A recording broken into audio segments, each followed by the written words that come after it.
Plus de 30 péages routiers privés non reconnus par l'État qui génèrent moins de 1,2 million de dollars par jour, mais aussi des parkings fictifs.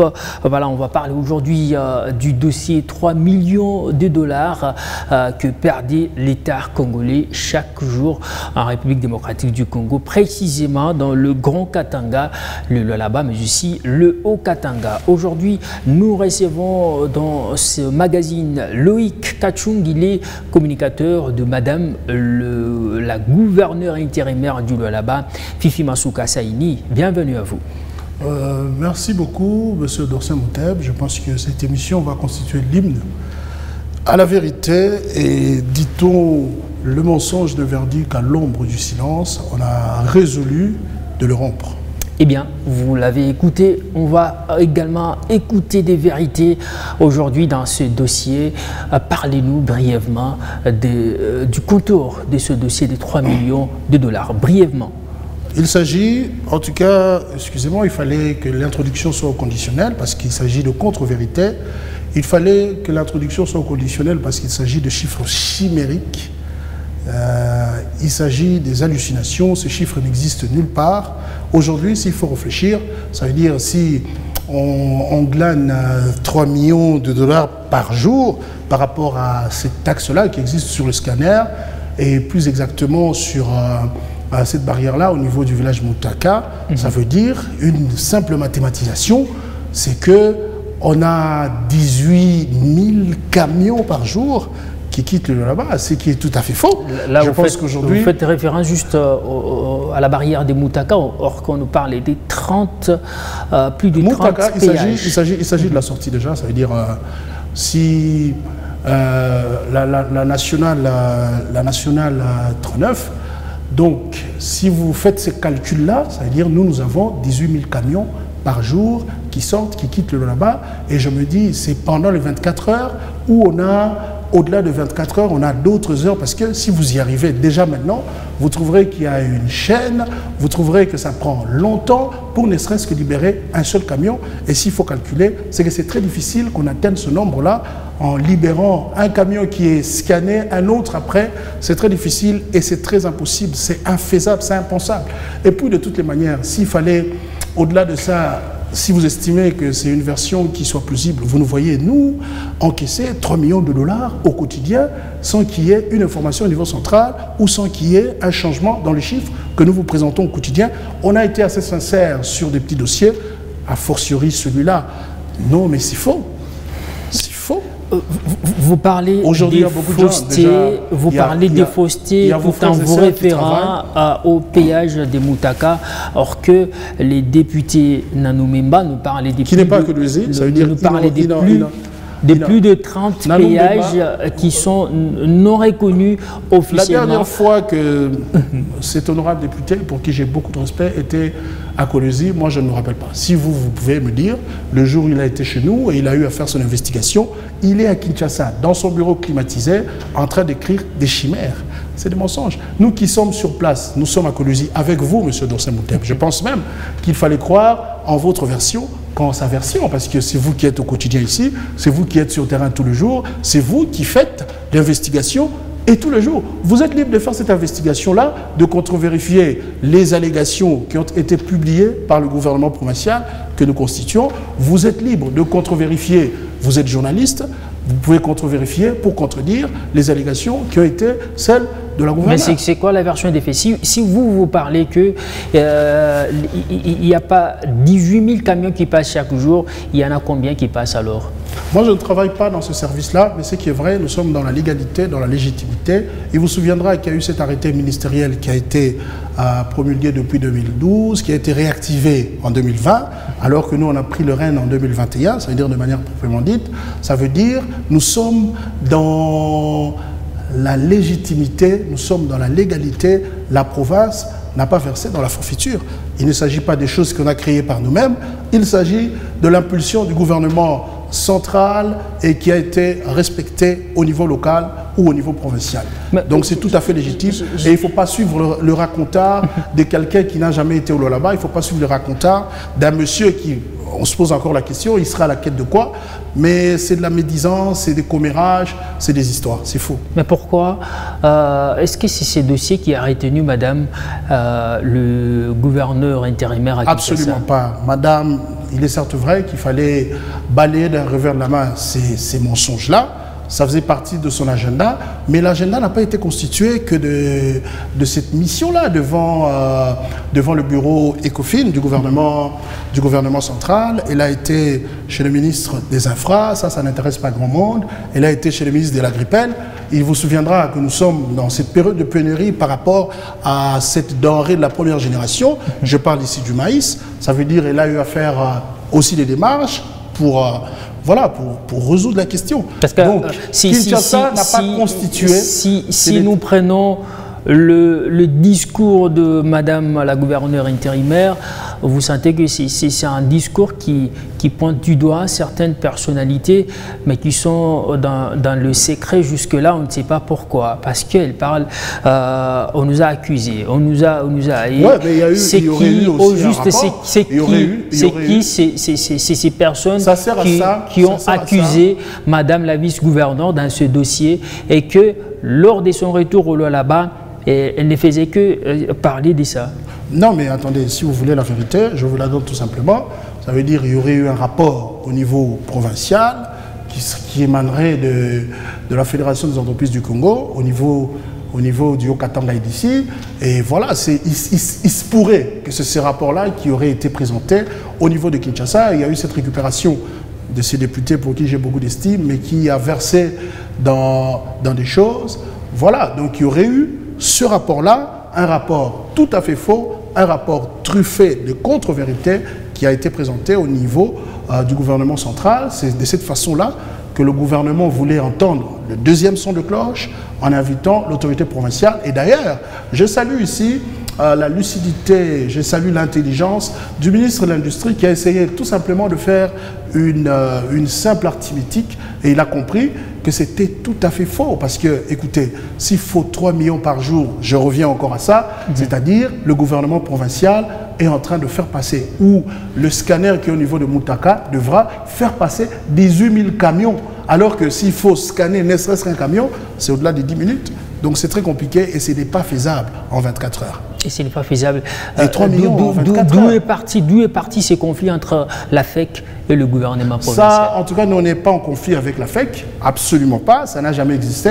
La FEC, c'est un partenaire. La FEC, ça veut dire qu'il arrive qu'il y ait de matières qui font ce qu'on puisse entremêler les intelligences. Parce que la FEC aurait ou soit a fait un rapport qui est parvenu à Kinshasa et c'est sur base de ces rapports que madame Masuka serait inquiétée par rapport aux 3 millions de dollars qui seraient perdus chaque jour dans la province du Lualaba. Monsieur Dorsey Mouteb, il n'y a jamais eu de belligérance entre nous et la FEC.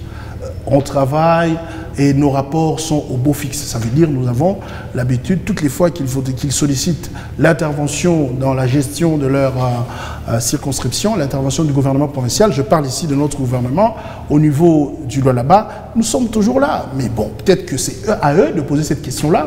Je pense qu'ils vont vous dire les motivations. C'est ce qui a fait finalement qu'ils puissent voilà, réfléchir de cette façon-là. Mais sinon, nous, notre partenariat est ça. La loi portant organisation et services publics exige la traçabilité en matière financière. Le Lualaba a-t-il un site où est publié les entrées mais aussi les sorties? Où est publié? Je n'ai pas les entrées mais aussi les sorties. Les entrées en termes entrées de quoi? Par rapport au péage, par rapport aux différents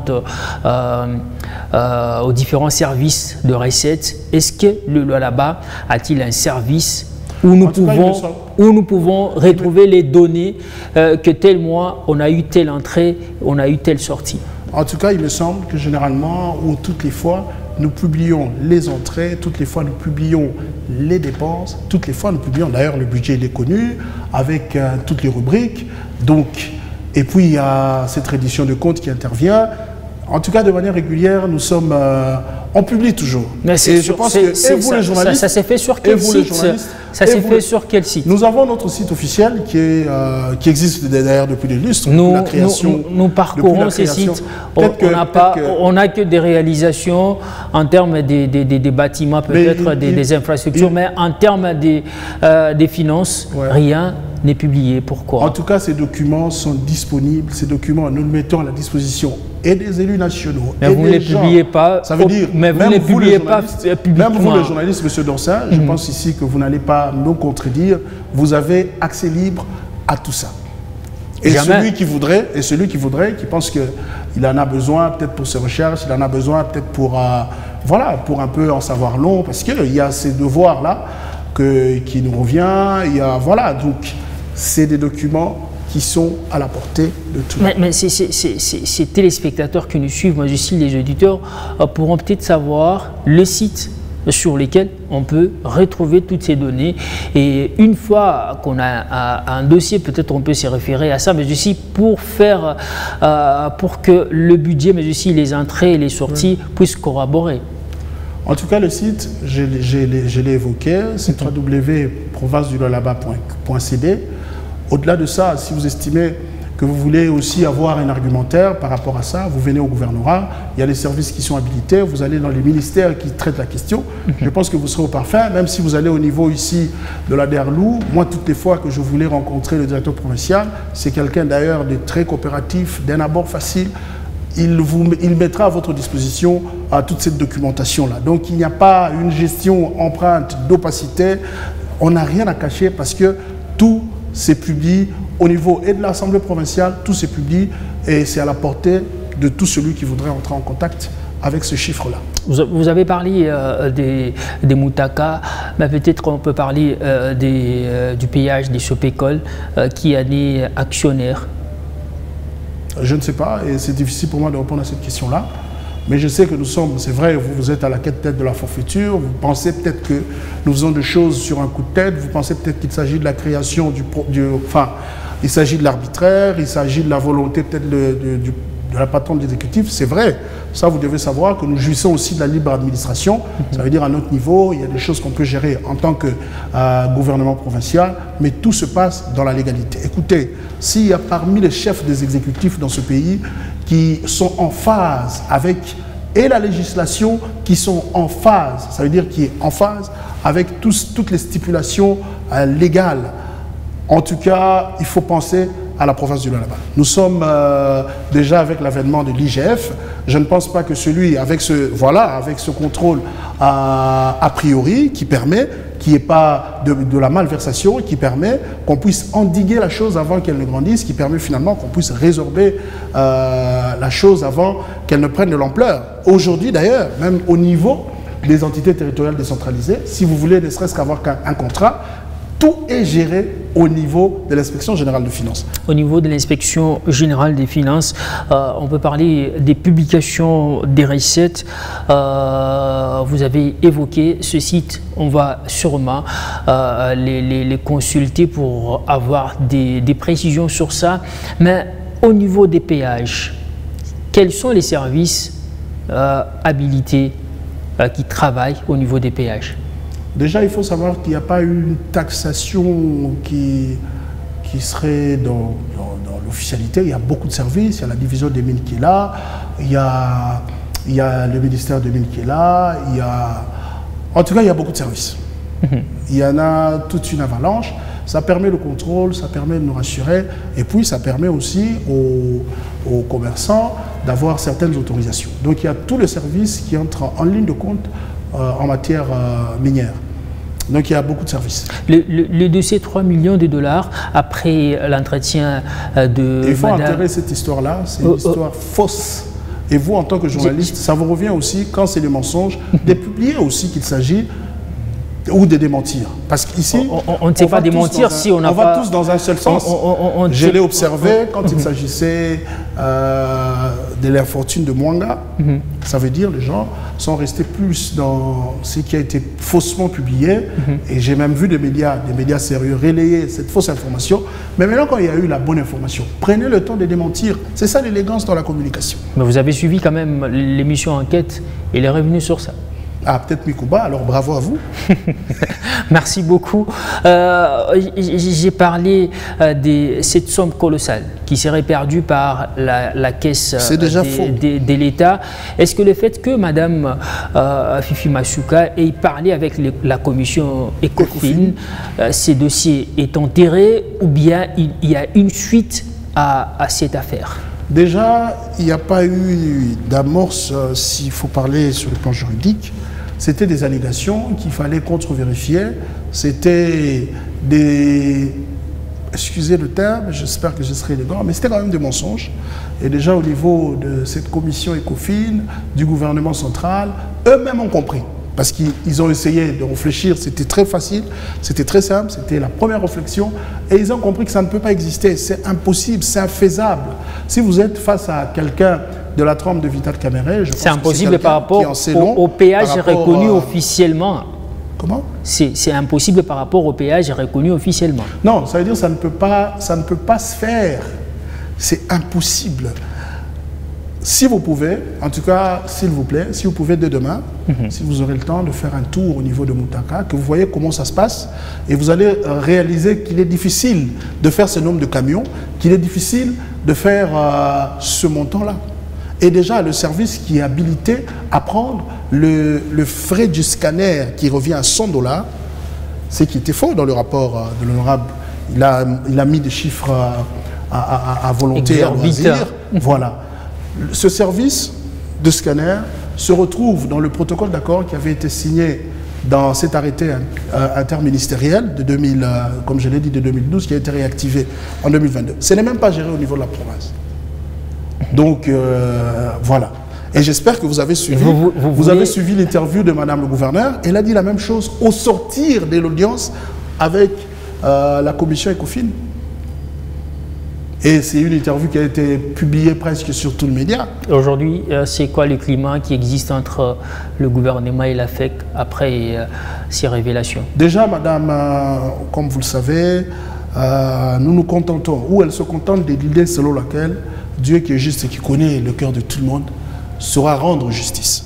Madame le gouverneur n'est pas rancunière. Non. Même s'il s'agissait... Pourquoi parler, pourquoi encore revenir sur ça? Non, vous avez demandé le rapport. Je m'attendais... J'ai donné la conclusion, il fallait me laisser finir. Les jours de son retour, je m'attendais à ce qu'elle nous fasse qu'elle nous fasse le flashback de sa mission. Oui, malheureusement, elle a eu le temps de revisiter. Elle est revenue Elle vous a même parlé de ce qui a été fait au niveau des États-Unis. Elle a parlé de la sortie officielle de l'Union sacrée. Elle a parlé de la ronde qu'elle a fait dans les différents ministères à la quête des solutions de ses administrés. Donc je ne pense pas qu'elle ait seulement évoqué cet aspect-là. Elle est revenue peut-être sur... Et puis s'il faut, voilà, maintenant je réponds à la question. On n'a pas de problème avec la FEC, absolument pas. Nous, on n'est pas problématique, nous, on n'est pas rancuniers. S'il s'agissait de la FEC, bien entendu, parce que tout se passe au conditionnel. Parce que quand Madame la vice-gouverneure ou la gouverneure intervient, vous pensez qu'on allait m'arrêter? Donc il y avait un problème. Non, elle s'adressait à ses détracteurs, elle s'adressait aux spéculations, elle s'adressait aux mensonges qui étaient distillés dans les réseaux sociaux. Qui sont ces détracteurs? Comment on va connaître un détracteur? Généralement, c'est de la cybercriminalité. Généralement, c'est des gens qui ont créé des avatars. Généralement, il y en a même qui sont connus. Il y a même des journalistes parmi les détracteurs. Il y a des gens de l'opposition. Et il faut savoir qu'on est en politique. En politique, on n'a pas tout le monde dans son bateau. Merci. Un mot par rapport à la farine, en quelques secondes. Aujourd'hui, nous remercions le gouvernement provincial qui s'est vraiment investi pour répondre à cette question qui nous touche, nous tous, et cela de manière directe. Il s'agit de besoins de la première génération, comme je le dis. Le gouvernement provincial a en réserve à ce jour de la farine qui servira la population pendant 24 mois. Donc c'est une réserve assez conséquente et je pense qu'avant même d'atteindre les 2 ans, l'économie va redevenir et puis on va reprendre notre vie normale. Merci. Permettez-nous surtout de pouvoir aller sur les lieux pour constater sur réserve des 24. Il n'y a pas de problème, il y a un élément déjà qui a été envoyé, qui a été diffusé. Merci beaucoup Loïc Kachum, communicateur de Madame Fifi Mansoukam Saïni. Merci d'avoir répondu à nos questions. Merci M. Dorsey Mouteb, je pense finalement qu'on a éclairé l'opinion. Merci.